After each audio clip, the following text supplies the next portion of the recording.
What's up, everyone? When the Miami Dolphins kick off training camp, all eyes are going to be on the big stories. The massive hole at cornerback and the development of their first-round pick, defensive tackle Kenneth Grant.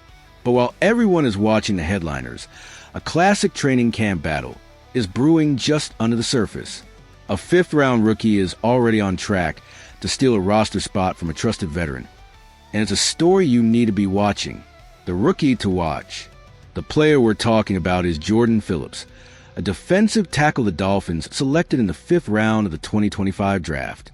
To understand why this is a big deal, you have to remember where Miami was a few months ago. They entered the offseason with only one single defensive tackle on the entire roster. It was their biggest and most urgent need. They attacked that weakness in the draft, selecting Kenneth Grant in the 1st round, Phillips in the 5th, and another rookie, Zeke Biggers, on day 3. While Grant is the big name, the early reports from off-season workouts suggest that Phillips has been performing very well, the veteran on the hot seat. So, whose job is Phillips coming for? That would be the veteran Benito Jones. Jones is a 6th-year pro currently in his 2nd stint with the Dolphins. The team just re-signed him in March to be a key rotational piece and provide veteran depth. The article describes him as a great player, but one who hasn't taken that next step in his career. His value is seen as a reliable backup. The training camp battle. This is where it gets interesting. If the positive buzz around Jordan Phillips continues when the pads come on in training camp, he is going to put serious pressure on Jones. This is a classic NFL scenario. The young, hungry, and cheaper rookie versus the established, more expensive veteran. Coaches love this kind of competition because it forces everyone to get better, with the defensive tackle room being so thin on proven talent. Every single roster spot is critical. If Phillips can prove he's ready to contribute right away, he won't just make the team. He could push Jones right down the depth chart, or potentially even off the roster entirely. This is exactly what you want to see in training camp. It's a sign of a healthy, competitive environment. So while everyone else is watching the cornerbacks, I'll be watching this battle in the trenches. Who are you putting your money on?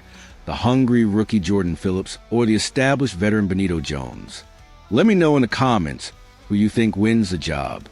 How can a quarterback with a brand new $212 million contract be at the center of trade rumors? Welcome to the high-pressure reality of Tua Tagovailoa and the Miami Dolphins, where big money buys you a paycheck, but not job security.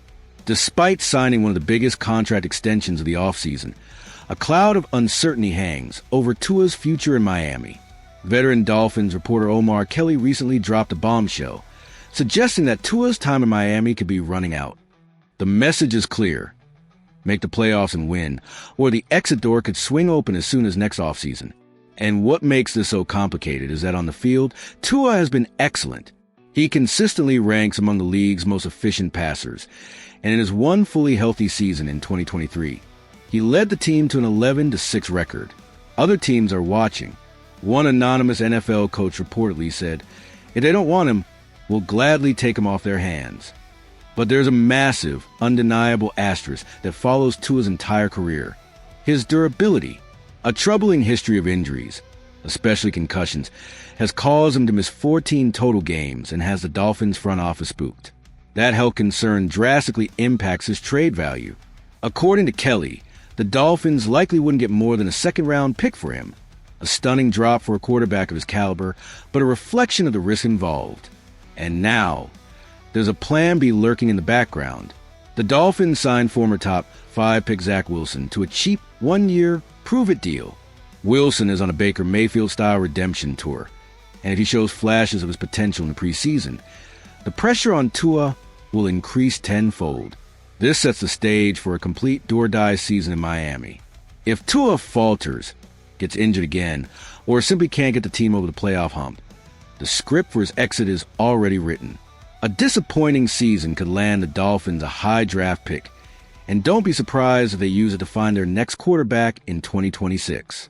The question for Dolphins fans is the pressure on Tua fair, or is the organization preparing to move on from their franchise quarterback too soon? Let us know what you think in the comments.